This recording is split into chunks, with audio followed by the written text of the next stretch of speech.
Here's my situation. I'm here.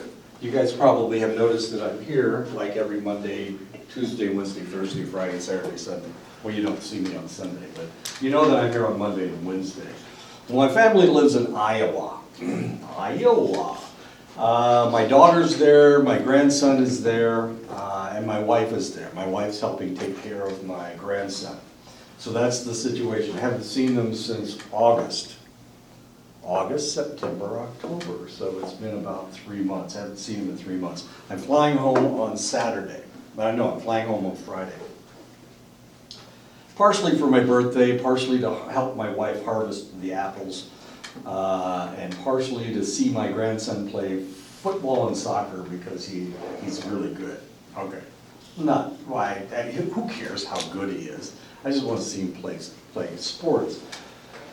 Okay, so I haven't seen him in 3 months, and I get to go home this weekend. Okay, so here's my dream. I was dreaming that we were traveling, but I wasn't traveling with my family. They were in a station wagon, which you guys don't even know what a station wagon looks like because they don't even have them anymore. You know what a station wagon is. Okay. So when they were traveling in a station wagon, and I was in a trailer being pulled. This is like that Chevy commercial where they've got the three big kids in the, there's 3 seats and the mom and dad are in the front and the kids are in the second seat and the huge cousins with their dad are in the third seat. And then they have a horse trailer in back with a horse. Well, I'm in the horse trailer, except it's not really a horse trailer. It's an open trailer. So they're pulling me along and I'm thinking really strange thoughts. It's, why am I back here? Geez, I'd like to talk to my grandson, I'd like to talk to my daughter, I'd like to talk to my wife. And we were in England, and we're traveling to Holland. You can't get to Holland from England unless you go by the sea.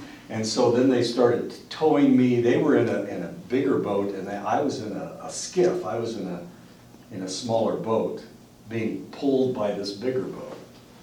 And then eventually, as we got closer to the shore, I wasn't in a boat anymore. I was in a plastic bag with a wait a minute, what was it? I can't think of the word. Sleeping bag. So it's a sleeping bag inside a plastic bag, and so they're towing me along, and I'm worried that the water's going to come over, and I'm going to get wet, and it's cold, or I'm going to drown, and the bag's going to sink.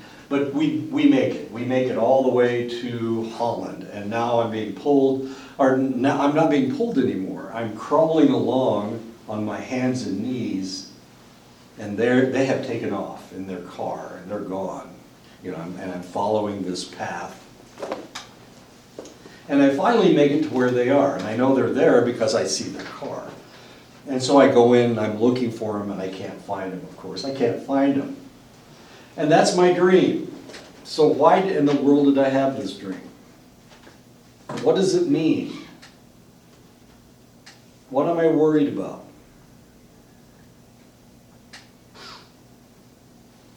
Let's analyze my dream. Is your wife gonna be around this weekend? No.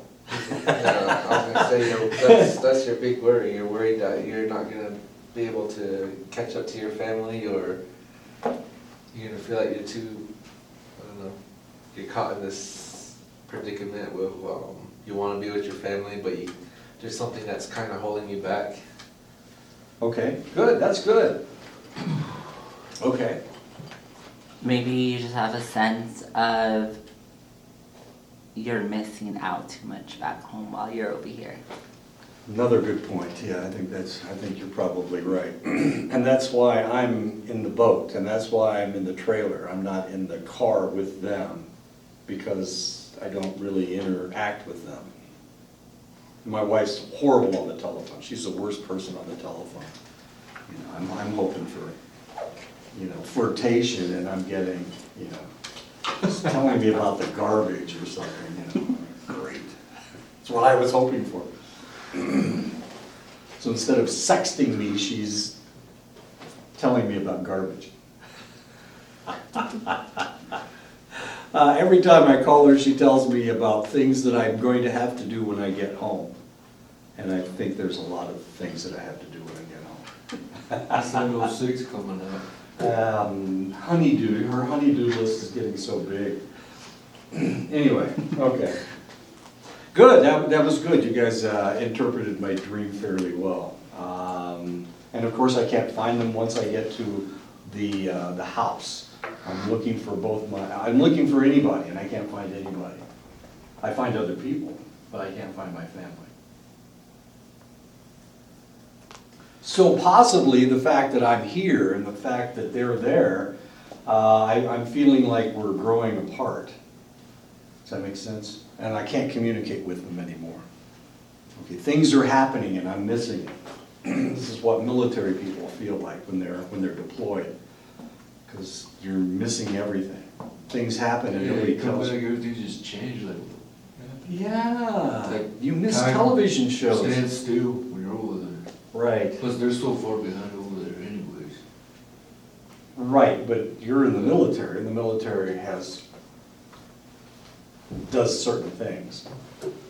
Okay, but then you stay up. I mean, you can go to the PX or the BX or whatever, whichever you go to, and they sell the same clothes, don't they?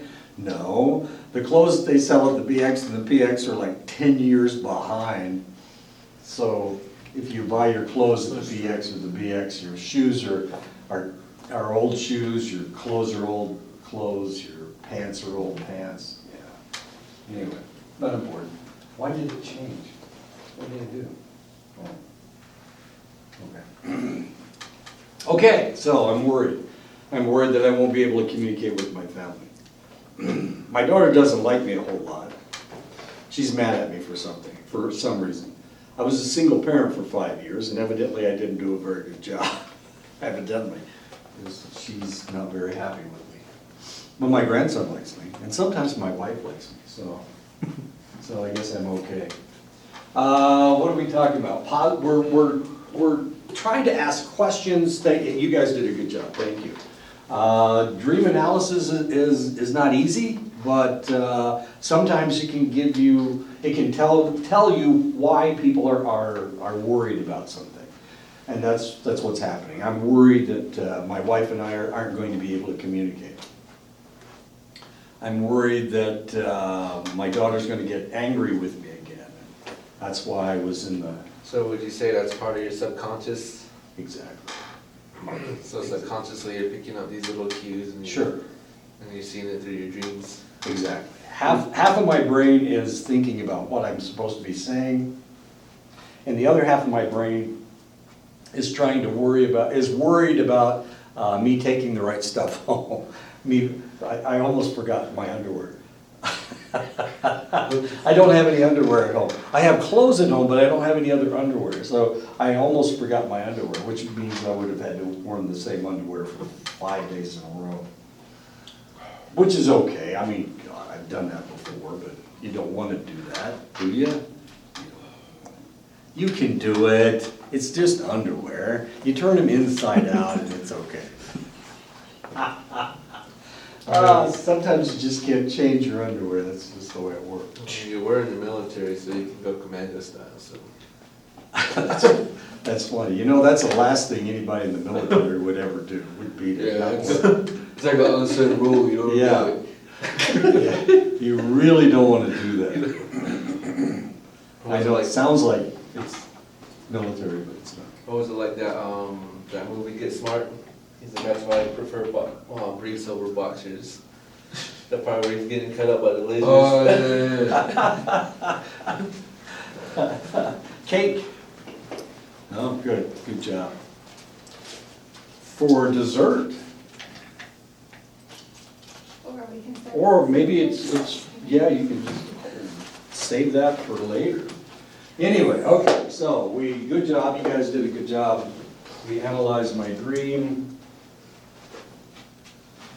and I'm worried about going home and interacting with the people that are my family. And of course, that's always a worry that I'm actually growing away from my family, or my family's growing beyond me, and I don't know what's happening. Evidently, my grandson is obsessed with Pokemon. So he watches Pokemon videos on YouTube where this guy goes to stores and he buys packages of Pokemon cards and then he takes them home and opens them up. This sounds exciting, doesn't it? That's it? And then, well, that's pretty much it. He looks at, oh, this is a good card. Oh, that's not a very good card. Oh, this is a really good card. And he'll go into a store and evidently people are hiding the good Pokemon cards. They can't tell, of course, they're in packages, but they're hiding them all over the store. So he'll go into a store and he'll start looking for Pokemon cards in odd places, like behind all the basketballs or something. That's weird, he said this. Anyway, so when I get to, hi, how you doing? Good. You missed my dream. But you can have a piece of cake. Would you like a piece of cake? Are you sure? It's my birthday. Even at my age, we have birthdays. I know, it's really weird. Happy birthday. Thank you. It's my birthday on Saturday, so I was born on, yeah, so the other question is, what the hell am I doing here? I was born on Columbus Day. It's like the enemy of all American Indians. It's Christopher Columbus for pretending that he discovered America. And I was born on the day that he discovered America, or he thought he discovered America. So how in the world can I possibly teach at a tribal college? With my birthday being October 12th. What does your family do that is fun? We're looking for strengths and positive factors. What are some good things about this organization? We're looking for strengths and positive factors. Tell me about friends who have helped you in the past. If you moved, would somebody help you? If I moved? If you moved? You're here. What if you had to move to Phoenix? Could you find friends that would help you move to Phoenix? I don't have friends. You don't have friends. How about relatives? Do you have relatives that would help you move to Phoenix? Yeah? Okay. Do you have friends that would help you? Okay, and move to Phoenix.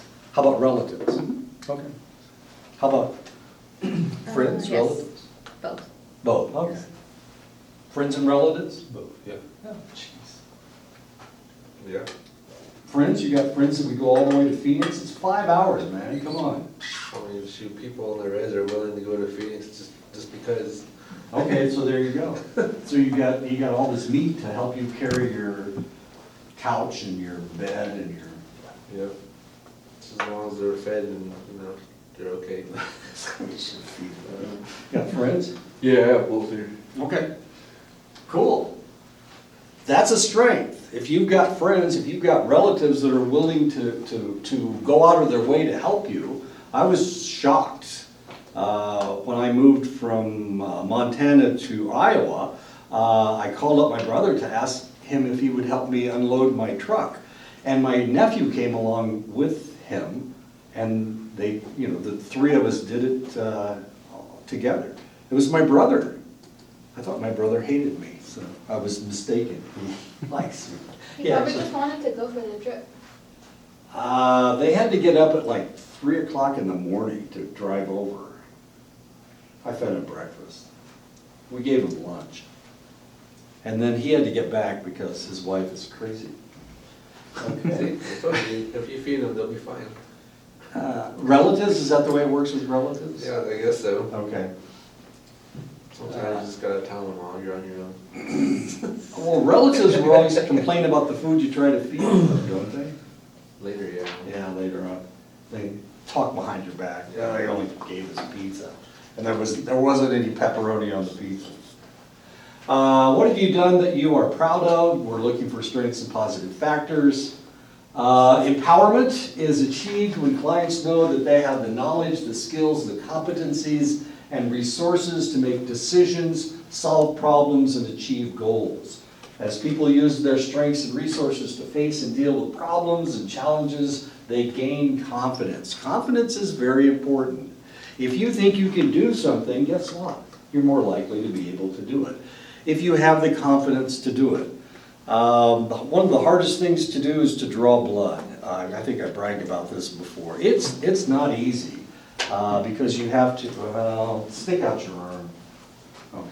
See, he's got a blood vessel right here, but you've got to figure out how deep that is, and you have to be able to take a needle and stick it through your skin and put the bevel right in the middle of your vein. It's not the easiest thing in the world. That's not a very big vein. It's not the biggest vein in the world. I could draw blood from it, no problem. You got a bigger vein on the other side? Yeah, that one, okay. To be able to do this, you have to have confidence. You have to know that you're going to be able to get the blood. Confidence. Otherwise, you're drawing blood like this. You don't want to see me shaking. I'm not sure I can hit you. Okay, but you need confidence. Well, you got your cake, okay. You sure you don't want any cake? You got lots of it over here. What you don't eat. Did you all eat a cake? Yeah. What? Oh, I'm just asking. You can have cake. You can have another piece. Okay. You can have his piece. He doesn't want it. Okay. And this is known as, of course, and we can empower you by giving you confidence. As a counselor, if you know that you're going to help people, then you feel more confident when you talk to that person, when you start talking to that person. So all we need to do is develop confidence. Tell me about something that you completed that seemed difficult. We're trying to empower people by looking at their strengths. What skills have helped you solve previous challenges? How have you resolved previous challenges? After reflecting the client's strengths, the practitioner can invite the client to catalog other instances when they have actively participated in solving problems. Some individuals are told that they can't do something, that they're not smart enough, that they're not pretty enough, that they're not able enough, they're not strong enough.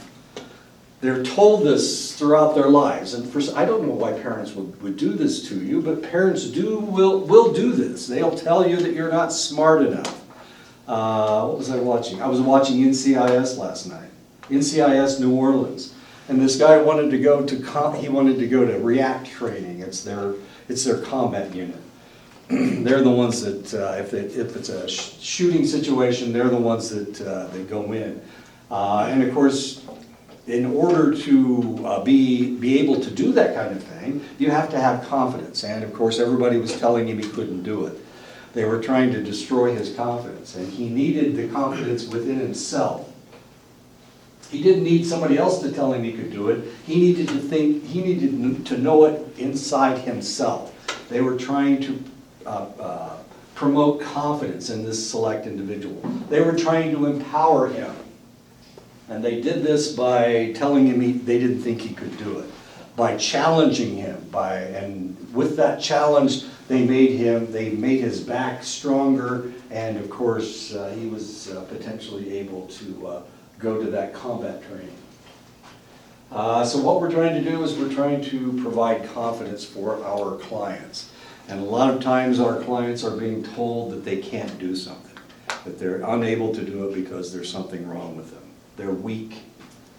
And there's a lot of people that, there are people out there that don't want you to succeed.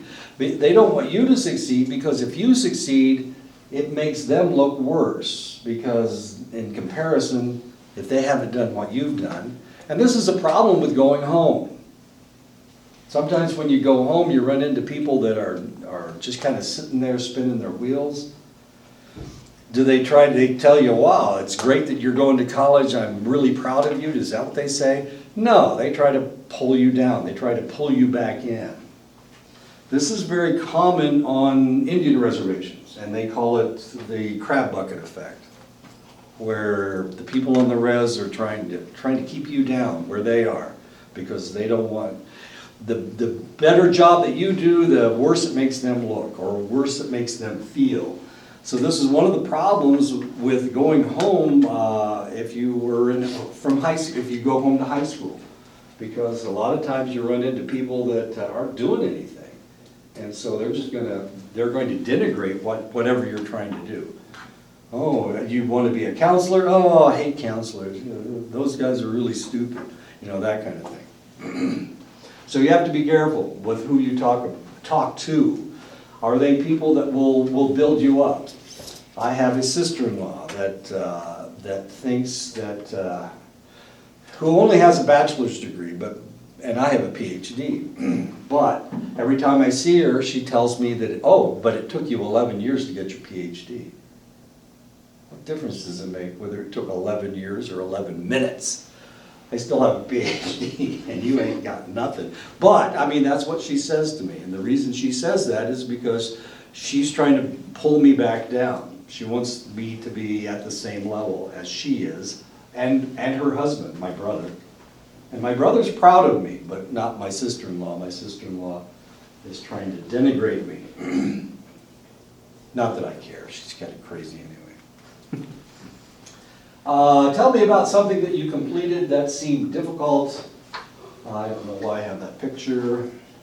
Of the things that you have already done to resolve the problem, tell me about what has worked well, even for a brief period of time. And that is Hemsworth. Is that his name? Mm-hmm. Hemsworth? And that's Kate McKinnon from SNL. Oh, really? Mm-hmm. Why is he killing her? Should I put her to sleep? That's mean. He's really got her around the neck. She's got her arms on his thighs, trying to protect herself. Well, that's kind of weird. I have no idea why I put that picture up there either. What are some of the things that you learned from working with past challenges? What skills helped you solve past challenges? How have you resolved previous challenges? Okay. I talk about this a lot. Respect is really important. You need to respect your clients or you're not going to be able to help them. If you don't like them, you ain't going to help them. So you gotta like them. Who was I talking to? Was it Jeremiah?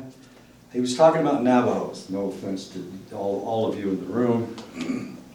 He was talking about Navajos. He said a lot of times you guys don't respect other tribes. I've talked about this before. A lot of times when I talk about other tribes, you guys pretend that I'm talking out of my ears or something.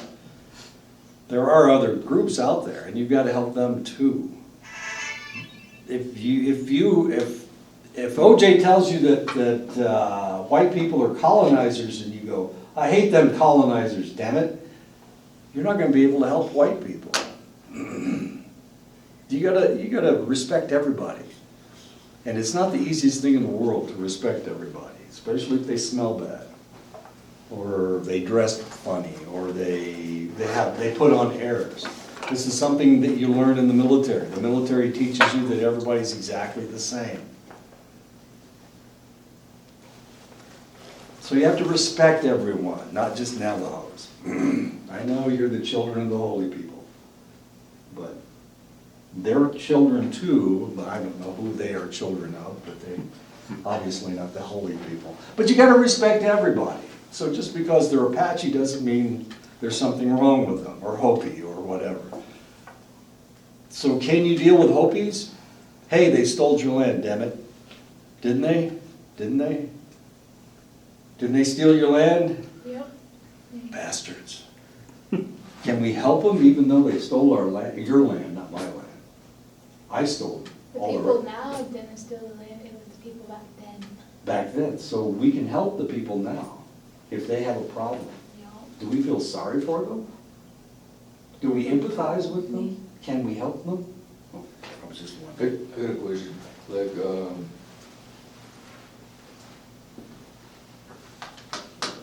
Like, Like the scope I wanna go through, veterans scope. Right. So sometimes you have, people that are Middle Eastern. Right. That are going that scope. Sure.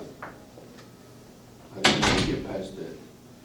Good question. I had to get past, same thing, not Middle Easterners. My problem was Vietnamese, yeah. I know. I had a conversation with a ex-Marine. But he's here. He's married with a lady from China.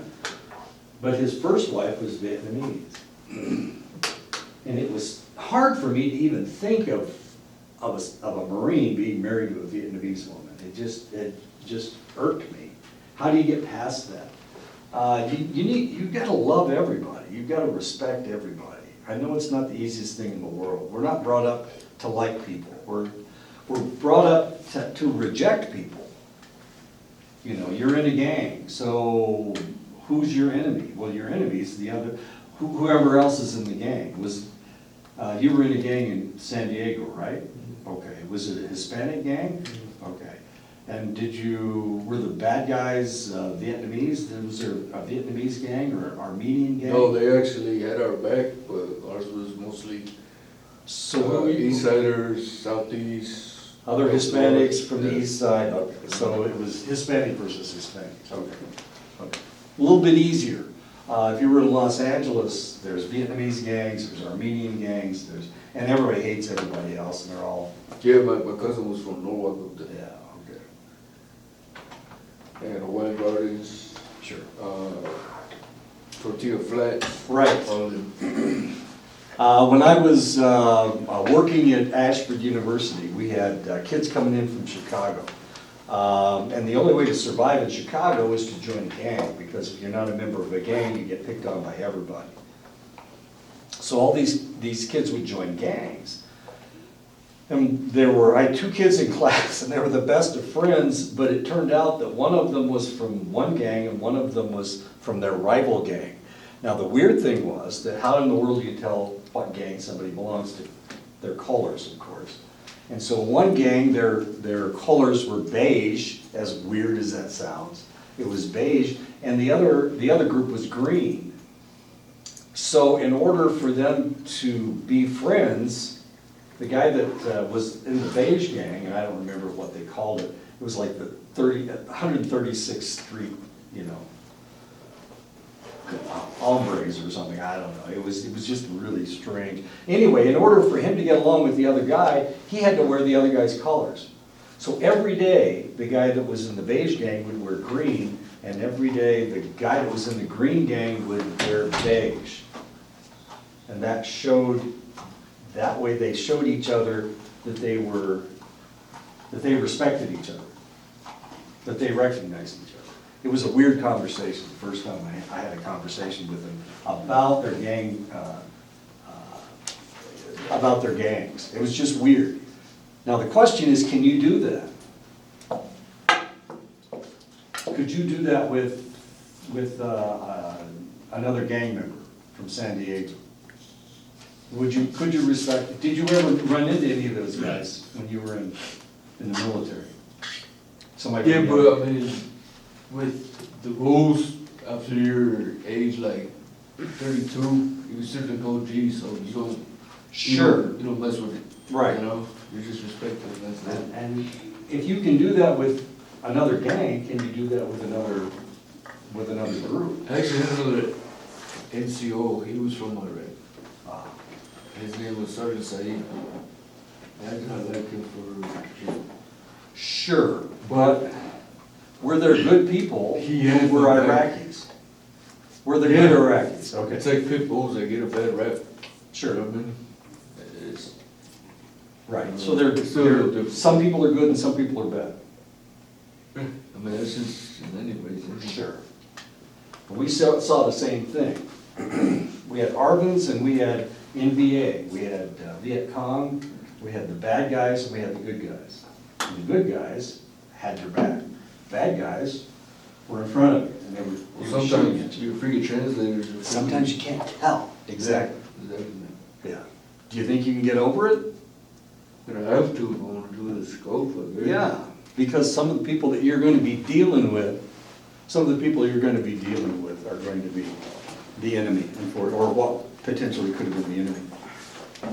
Would you like a piece of cake? Cake? We have cake. Yeah, cake. We have cake. It's his birthday. It's my birthday. I'm 105 years old. Oh, Tragic. nice. Oh, happy birthday. Well, thank you. So you're like 73? 70. I'm 70, okay? Oh. 70, okay? I'm at the beginning of 70. You always said you were You're so 70. young. I'm trying to get used to it, okay? Oh, thank you. So when I was 69, I said I was 70. Oh, my God. It made me feel better. It's easy to get used to it if you tell yourself that potentially you're already that age. Wow. It's almost gone. I'm 107 years old. You've probably seen a lot, huh? Times change. Times do change. No, so you've probably seen a lot of change. A lot. Well, I mean, telephones used to be attached to the wall.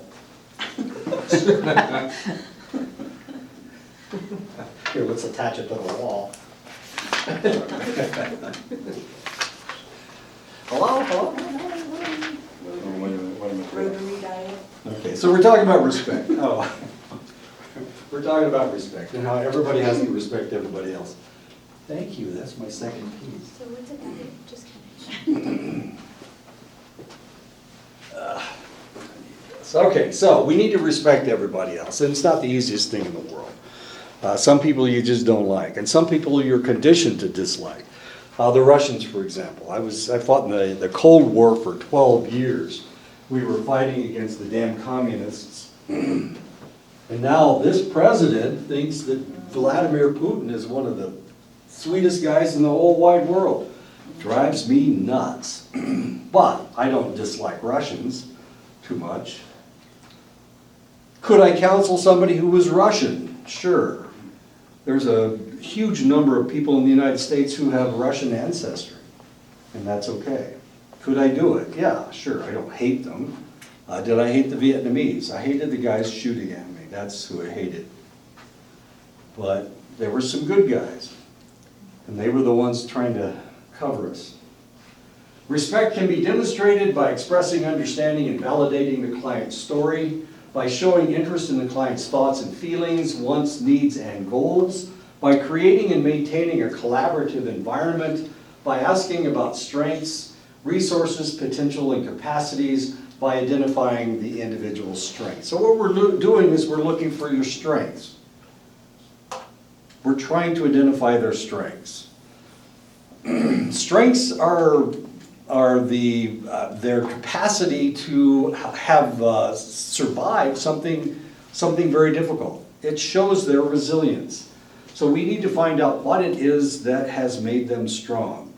This is the reason I did the research that I did when I was trying to combat suicide up on another reservation. I tried to show them that there was a reason why they were resilient, and that they were resilient.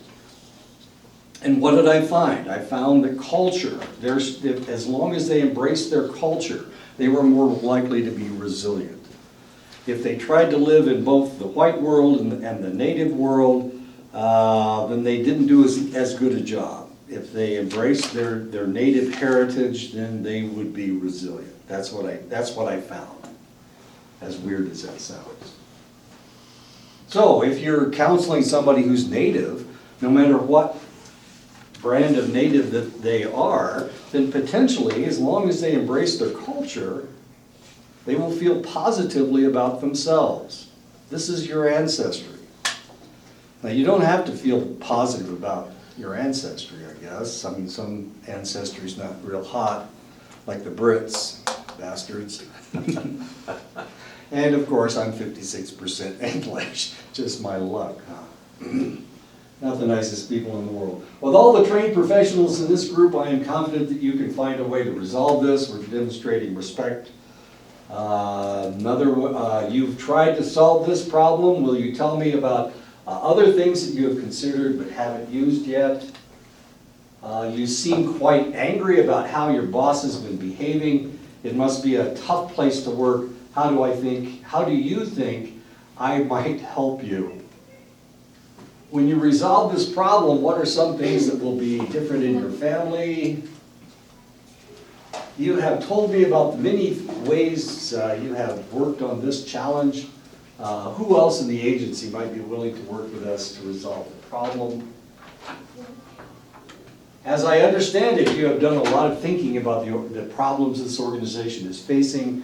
You have talked to a number of people about your understanding of the problem and have decided to commit time and energy to resolving this problem. You have taken some important steps in problem solving. The whole point is you just need to ask them some select questions. Select questions that point them toward their own strengths. That's it. Every situation is going to be different. I can't come up with all the possibilities. Don't ever repeat these questions, of course, because they are for specific situations. But you have to come up with your own questions. It's not that hard. It's not that difficult. So when we start counseling each other, and everybody's still working, okay. I will put all this stuff together next week, sometime next week. This Saturday, I'm going to go evidently I'm going to go to Holland. But I have to be pulled across the channel in a plastic bag. And a sleeping bag. Sleeping bag. Hoping that I don't get swamped. And the storm started too. There was a storm. I know. And I'm worried about the waves. I can see the waves, but none of them came over the edge of my plastic bag. I'm okay. All right. That's a dream I had last night. I'm worried about going home. I'm worried that my wife will reject me. As weird as that sounds. I know. How could she reject me? I'm such a fun guy.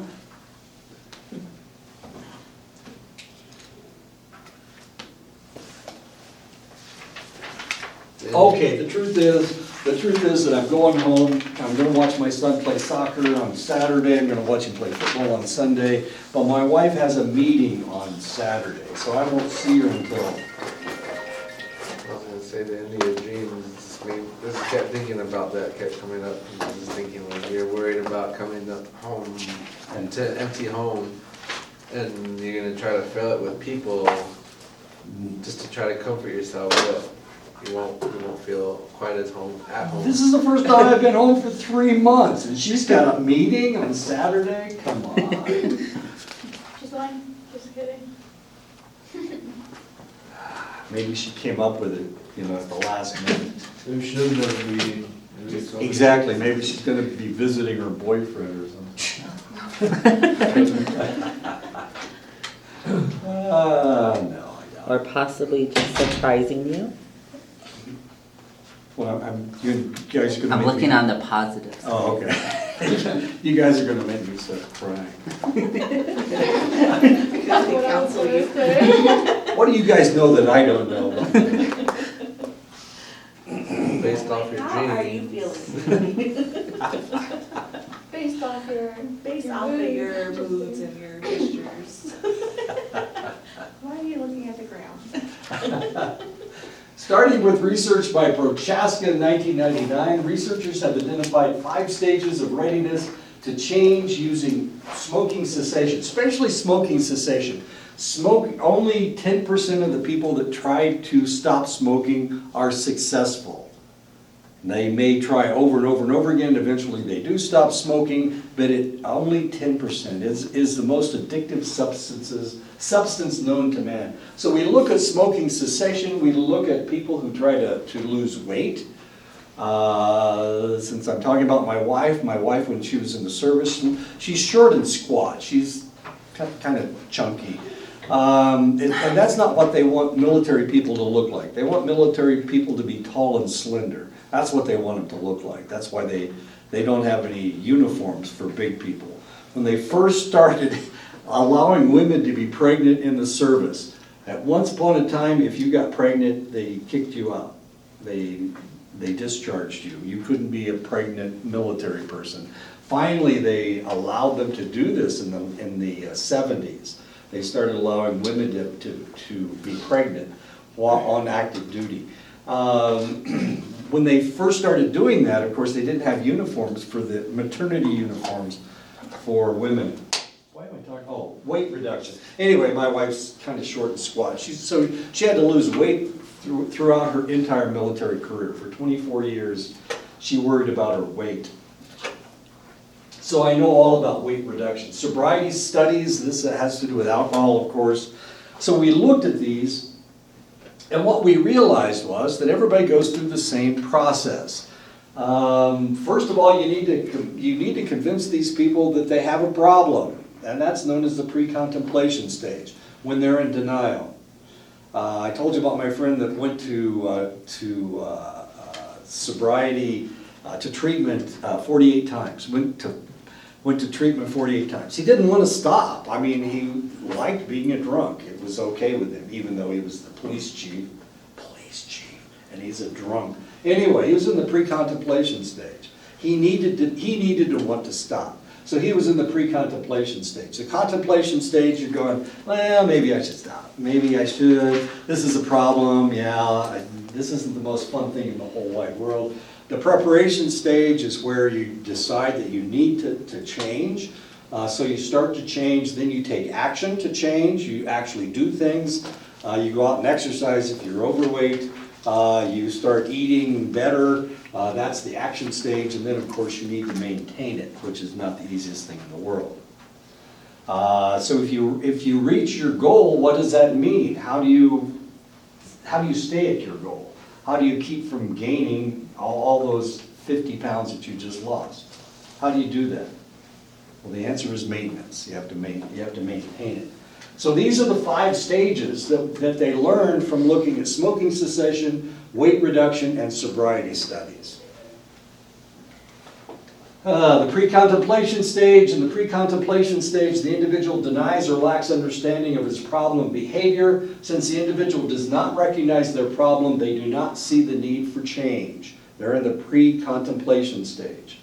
You can beat them, you can hit them, you can scream at them, it doesn't make any difference. They think they don't have a problem.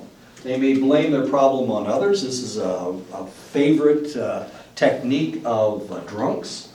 It's never their fault. The only reason they went out to get a drink was because the kids were too loud that night. Their wife was nagging them, so whose fault is it? It's not theirs. They didn't want to go drink. It was their wife that was nagging them, so they had to go drink. The kids were too loud that night, even though they weren't making hardly any noise. They were watching the wrong show on television. It pissed them off. So they had to go out and get a drink. There's all kinds of excuses for drinking. My boss is mean to me, so I need to go out and drink after work so that I can take the edge off. Then I feel so much better. So they blame everybody else for their problems. They may only agree to see a practitioner because someone else has suggested or required it, like if they got caught speeding. DWI, yeah, that's a good reason to send you to treatment. And that's what happened with my friend. They kept sending him to treatment because he would come into work drunk, or he'd get caught driving while he was drunk, even though he was a cop. As stupid as that sounds, he should have stopped being a policeman, I guess. A person who abuses substances, but despite many arrests for driving under the influence, does not consider themselves to have a problem that needs to be addressed. This is a problem, especially a problem with marijuana. How much marijuana is too much marijuana? How can you drive when you're stoned? Is that possible? If they arrest you in Colorado and you're driving erratically and you've been smoking pot, do they arrest you for inebriation? We don't know. We don't know how much pot is too much. We know how much alcohol is too much. We can draw your blood. We can tell how much alcohol you have in your system. We can do a urine test and we can tell how much marijuana you have in your system, but how much is too much? How much is stoned? If I smoke pot every day, I've got I've got a fairly high level of THC in my system all the time. Is that too much for me to drive? How much alcohol is too much? Well, they've determined in most states it's 0.8%. Yeah, but in Utah, it's 0.4. Or is it 0.08 and 0.04? Cause in Well. Utah, they don't, Their alcohol. their alcohol content is like weak. Yeah. Yeah. No, I know that, but I'm saying, Well, is it zero? it all depends on whether it's milligrams percent or milligrams per deciliter. Oh, okay. So, Okay. yeah, it all depends. I get it, Yeah. okay. Yeah. So It's not- partying in Utah is worthless. It's not worth it. Yeah, It's my birthday, I I know. used to drink 12-pack one, what the heck, you know? And you didn't even feel it, and you could drive afterwards without any problem. No, I was watching, that show, I was watching my brother-in-law, he had like Netflix, so we watched the whole where they make the knives, you know what I mean? Steel Forge or something like that. Forged in So- fire. Yeah, so we were just watching that like all day. That sounds so boring. No, it's actually a good show, actually. You've watched it all day long? Yeah, Okay. There's no plot to it, it's just. yeah, but if you like weapons, it's cool. I watch food truck shows too. It's so boring, how can you watch it? I like food. Evidently, I don't know what's exciting. Not the only one. Yeah, I'm not, She yeah. says while fixing a sandwich. Just kidding. Are you watching her make her sandwich? No, This could be yeah. entertaining, okay. A gang that lives in a community with high levels of violence who believe that they can continue perpetrating violence and not be personally affected. That's another problem. They're in the pre-contemplation stage. A husband who comes along to counseling because his wife thinks that they have problems but doesn't see any problems himself. Even though the wife says they have problems, he's in the pre-contemplation stage. A wife who wants to end her marriage and comes to counseling to ease her guilt. Maybe she is going to counseling in order to tell herself, I did everything that I could to save the marriage. I even went to counseling, even though it's not going to take. She's in the pre-contemplation stage. She really doesn't want it to be fixed. She doesn't want anything to be fixed. A person who has had a serious health crisis and has been told to change their eating habits, but states, I have always eaten this way, I am not going to change now. I had a friend, well, I told you about my friend that died a couple of years ago, had a heart attack, had the same heart attack I did. He died, and the reason he died was because he was a smoker. Now, the reality is that about 3 years before that, he had an episode. He had a cardiac episode, and they told him to stop smoking. And he said that he did. But one day he sent me a picture of a fish that he caught. And guess what was hanging out of his mouth? Not the fish's mouth, but his mouth. He only smoked when he drank, and he only smoked when he fished, and he only smoked when he watched television, and he made all these excuses. He's dead. He killed himself. Well, not in essence. He had a heart attack. But they told him to stop, and he wouldn't stop because, well, he's always been this way. He's from West Virginia. West Virginians do whatever the hell they want to do. His dad died in his 50s, and he made it into his 60s. So he was really happy to be 60 years old and smoking, and people in West Virginia always smoke. Anyway, this guy's overweight. He's had a health crisis, and he says, I can't change. Why in the world would I change? I've always eaten this way. Pre-contemplation stage. Practitioners should focus on raising clients' awareness of the urgency of the issues and the pain or fear that is involved with it. Change is not easy. People hate change. They despise change. They don't want it to ever happen. They want everything to always be the same. Because now I know how this works, and if it changes, then I have to change. I have to change the way I do things. APA.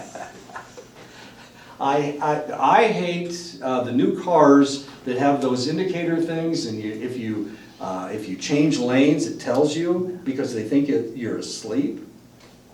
And it starts shaking. My wife had a car like that. I think it's just lame, because I mean, we've been using our mirrors for decades. Oh, All of sure. a sudden, you need a sensor. But things, Well, now people can't back up unless they have that thing that tells them what's back there. They can't parallel park anymore by themselves. They have to let the damn car do the parallel but you park. have to pass your test. I don't know if you do or not anymore. Yes, I do. I don't know. So the problem is change, and I don't like that change. Of course, I've got a manual transmission car. It cost me, I don't know, $3,000 or $4,000 to buy a car that had a manual transmission in it. In the old days, you paid $2,000 or $3,000 less if you got a manual transmission. Now you have to pay extra to get a manual What transmission. year? That's a Miata. I have a Mazda Miata. You don't even make those anymore. It's a sports car. Can you imagine driving a sports car with an automatic transmission? It's the worst. Yeah, well, why would you do that? That doesn't make any sense at all. It's got a racing clutch, but oh, wait a minute, it doesn't have a clutch at all. It's like the 2 graduation situation. Right. The older people of the school that's been here the longest, they don't want it, but more people want to embrace it here. Yeah. Yeah. I'm fairly non-traditional. They're gonna fire me one of these days for being non-traditional. Oh, I'm sorry. This next picture's kind of risque. I apologize. There's nothing meant by it. You need to read it to understand why I put that picture in there. The counselor, if you continue drinking, what do you think your life will be like in 5 years? And of course, you never know what's gonna happen next. The counselor, I have worked with people who have changed their eating habits and become healthier. And of course, if this is you drinking Monster drinks and eating potato chips and Twinkies And cake. and cake. Well, this is good cake. That's really good. I have 2 pieces and I'm gonna get the rest of it too. Okay. A person in the pre-contemplation stage isn't interested in setting goals. The target must be to get the client to think about changing their lives and whether it will improve their lives. Some people like the way that they are. Some people think that that's the only way to be. We were talking about this last time, weren't we? Or was I thinking of a 60 Minutes episode? They were talking about people in prison, and they think, yeah, I made it. You know, this is it. All my whole family's in prison. This is great. This is as far as I want to go. They don't want to ever change. They don't want to ever change who they are. Gang members never want to leave the gang. Because being in a gang is like family, and it's security, and it feels good, and you got money, and people respect you, or at least they're afraid of you. Maybe they don't respect you. Maybe they hate you. Both. But at least you got the money, and you got people scared of you, and they won't do anything bad to you. Anyway, so should you change? We're still in the pre-contemplation stage. We haven't decided to do that yet. The contemplation stage is the second stage of readiness for change, and is of course contemplation. The individual in this stage weighs the pros and cons in making a change, but they're not quite ready to move ahead with making a change. So they're weighing things. What are the positives? What are the negatives? What are the positives and negatives about being in a gang? Well, it's dangerous. I might die young, but of course everybody's good. All my friends have my back, unless I'm someplace where I don't have any friends, and then it's far more dangerous. The reality is I've got to stay in my own neighborhood. I can't ever leave it, because if I leave it, nobody's got my back, and somebody may retaliate against me, so I have to stay in one place. Okay, we're weighing our pros and cons, okay. Practitioners can discuss the advantages and disadvantages of changing. It is helpful to identify barriers or challenges to making changes. The practitioner can propose small steps toward considering a change. And usually that's the best way to change, is small steps. Small steps at a time. Anytime my wife goes on a diet, I always tell her, you know, you should only lose about a pound a week. Don't try to lose 5 pounds. Don't listen to Jenny Craig. She's full of cake. Just kidding. Jenny tells you that you can lose 5 pounds the first week. Don't lose 5 pounds the first week. If you lose 5 pounds, it's all water anyway, and you haven't really lost that weight. Anyway, you need to lose weight incrementally in small doses. If you want to change the way that you look, the reality is we all have the ability to look the way we want to. I decided when I was 50 years old that I wanted to look like I wanted to lift weights, so I lifted weights. I decided that. I don't want to look like all the other 70 year olds with the crinkly skin and, you know, no muscle mass, and their legs look like sticks. I didn't want to look like that. I decided that I wanted to look okay. I wanted to look like I did when I was 40 or 50 or 60. So I decided I needed to lift weights. Why am I talking about this? Oh, we're talking about changing, incremental changes. But you can't build muscle, you can't. Well, no, you can't.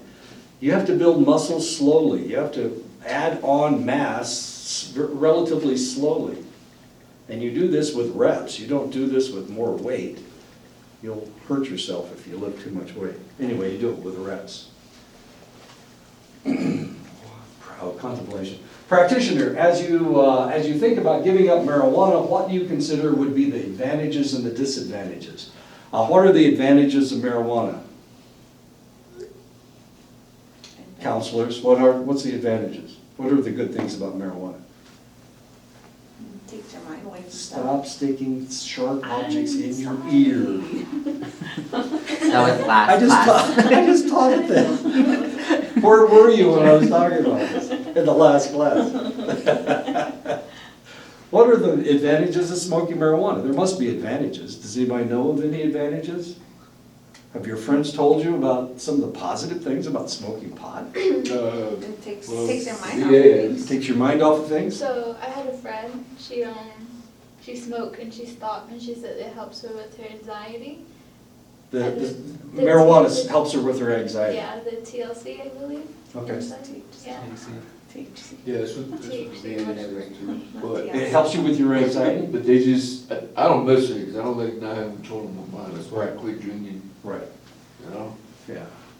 It helps with But studying. the VA still told you it But helped with your anxiety. they don't put it like in weed, they actually extract it, put it in a pill. A pill, sure. Yeah.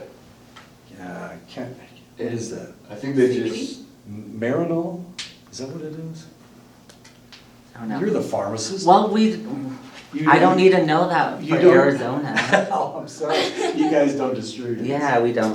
Marinol, I think is what they call yeah. it. Well, I mean, they should do it, VH, they do it all across the country. Oh, I never been in a VA apartment. Oh, you pharmacy. got that, Yeah. Yeah, RHS. Okay, so there are not that many advantages except it reduces anxiety, well, that's what your friend said. That's what you believe. I thought you said you had no friends. Well, she's not my friend anymore. Oh, okay. It is supposed to help with like PTSD and stuff. Yeah. It helps with studying. But what's the problem with marijuana? I think it depends on the person. Yeah. You can't really have a blanket Potentially. thing. Yeah. Potentially, you're right. And it all depends on how much you smoke and how strong that marijuana is. How much THC is in the marijuana. Yeah. Okay. Okay, so that's one of the positives. How about the negatives? Are there negatives? When you're not stoned, it causes anxiety. It's the way it works. That's why people have to stay stoned all the time. They're kind of grouchy when they're not stoned. Their personality changes back to the way it was before, but now it's worse. Yeah, but my friend Carlos couldn't even wake up. I'd call him, like, hey, we're having a party, whatever. But, What's up, man? Wouldn't you want to know why that person is smoking it before you weigh the advantages and disadvantages of it? Well, of course, well, that's. That way you well, they're the know ones why They're the they're ones using it. telling you the Yeah. advantages and disadvantages, so it would be their advantages and disadvantages.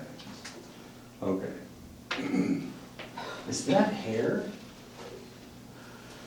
She's got sideburns. Freaky. Oh. The client, I am not ready to make any changes right now, contemplation. This is very common, but they're thinking about it. At least they're thinking about it. That's a good thing. So we're only in stage 2. We haven't really convinced them to change yet. The client, I have wondered if some of the problems on this team are because I am kind of dominating, but on the other hand, I think we get more accomplished because I am pushy, and of course, we need to change his behavior. Oh. My boss thinks I should get over my fear of making speeches, but I am just not sure if it is something I can do. Speaking confidence. Oh, that's England. Okay. I keep getting sent to the principal's office for fighting, and then I can't play in the next football game. I don't like getting in trouble, but I have to stand up for myself. Another individual, he's trying to decide how aggressive he could possibly be. Why he has to defend himself. Why is he the one that keeps getting in fights and not being able to play the next football game? But he hasn't changed yet. We have discussed forming a committee to address the problems in this organization, but I wonder if we would really accomplish anything. Of course, that's every committee meeting I've ever been to. Yeah, we're saying exactly the same thing. I'm going to this meeting, but I know nothing's going to happen. We're not going to get anything done. Practitioners can help clients identify barriers or challenges to making changes, and also strengths that will be helpful if they decide to change. Practitioners might ask if there are small steps that they might consider that may lead to a greater willingness to change in the near future. And of course, that's what we're trying to do. We're trying to lead them in this direction to potentially want to change in the future. The reality is, I can't change anybody. The change has to come from them. They have to want to change.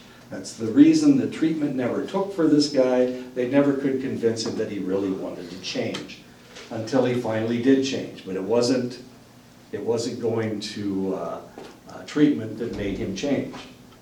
He had a vision quest. He went up on the mountain and he fasted for 3 days. And that's what convinced him that he needed to change. That he was a drain on his tribe. He was not helping anybody. He wasn't helping his family, he wasn't helping himself, he wasn't helping anybody. He was not a very nice person, and he knew that, and he decided that he wanted to help. And when that happened, when he decided to change, he became a healer, and he was actually able to help people. He was actually able to heal people, which isn't the easiest thing in the world. I mean, your healers have to study for years. This guy just started sweating, and when he would do his sweats, he would pray for people. And they pray to their grandfathers, they pray to the Great Spirit. Just a little bit different structure, and he was able to help his people. He was a drain before. Why are we talking about this? The third stage of readiness for change is preparation. Now we've decided we need to change, so we need to prepare to do that change. The clients are ready to change and are looking for information. They may have already made some changes and are wanting to make more progress. They may have made some small steps and are ready to move forward making goals. Maybe it's they want to lose weight. Well, how do you do that? Well, they've already started cutting down their portions. You control your portions, you control the food that you eat, you exercise. If you don't put diet with exercise, then you're not going to lose any weight. It's the way it works. That's what I keep telling my wife. She hates to exercise. So now they need the information. They're ready to change. They're ready to do it. So you give them better information. You change their diet, you change their food portions, and now they're ready to start exercising. And they need to do it religiously, of course. Yeah, he's moving both ways, okay. Generally, people need to be at this stage before major change will be possible. They need to convince themselves. My wife's problem was that every time she lost the weight she wanted to lose, then she celebrated by eating, of course. That's how she celebrated. She'd go out for a big meal. All right. How serious was she? Well, it really pissed her off that the military made her lose weight. It really pissed her off. She didn't like that. The fourth stage is the action stage. Clients are ready to take specific steps, and they may need little or no support from the practitioner. It's all coming from within now. You've already given them the tools that they need to achieve their goal. The reality is that you can't change anybody. Only the client can change themselves. This stage has to be them all by themselves. If they can't do it alone, I mean, you can't spend 24/7 with these select individuals to help them change. If the practitioner assumes that the clients are at this stage and yet they are still in the previous stage, the practitioner will likely feel frustrated, and this is the problem. You want to accelerate these people as fast as they possibly can go. You want them to start healing right away. They have to get to this stage before any healing can take place. So sometimes you anticipate what should be happening in the future, and of course you feel frustrated because you can't pull them in to the action stage. Clients may feel that they should be ready to take steps that they're not ready to take. Only about a third of clients come to a practitioner at this stage. These are the best clients to have. This is who you want coming into your office, are people that are all ready to change. If they can do this, you don't have to talk them into anything. They'll do it all by themselves. They fix themselves. And the reality is, they always fix themselves. You need another piece of cake? You okay? All right. You sure? I got lots here.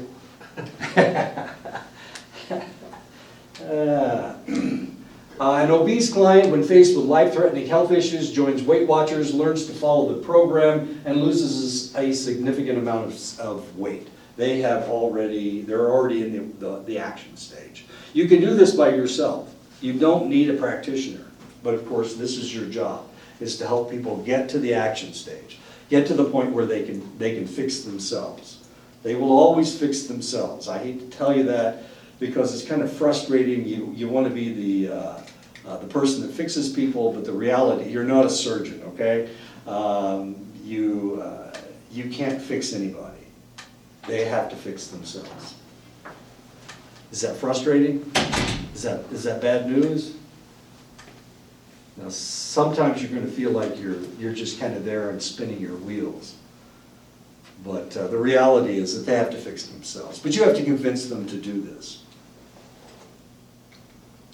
A parent whose children have been removed from the home because the parent used harsh, abusive means of discipline says that they will learn other ways of discipline, willingly goes to a parenting class and talks with a practitioner about ways to use what they have learned. My wife was working as a CASA volunteer. She was a child advocate. So her job was to monitor the children, to make sure that nothing bad was happening to the children. While they were in court, the mother, the father, whoever the caregivers were in court, and my wife's job was to protect the children. And sometimes she had to protect the children from the court, because sometimes the court wanted to give the children back to the parents, and the parents weren't ready to do this yet. They weren't in the action stage yet. They were in the contemplation stage. They wanted to do it, they said they were going to do it, but they hadn't done it yet. They hadn't gone to the parenting classes. So that was my wife's job.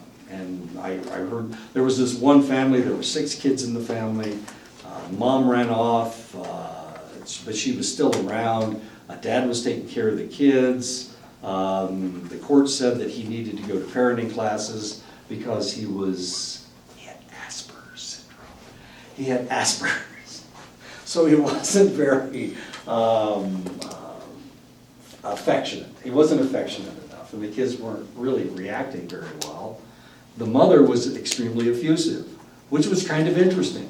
Why would somebody with Asperger's syndrome, who doesn't interact with people very well, why would they marry somebody that was histrionic? was always demonstrating everything. Everything that she did, she loved her children. She would have to hug them and give them a big kiss. I'm not gonna give you a big kiss. Why would they do that? Your heart's broken now. Wait till after. Why would they get married? Yeah, stop. It's time to stop. I'm waiting for that to turn off. The birthday has.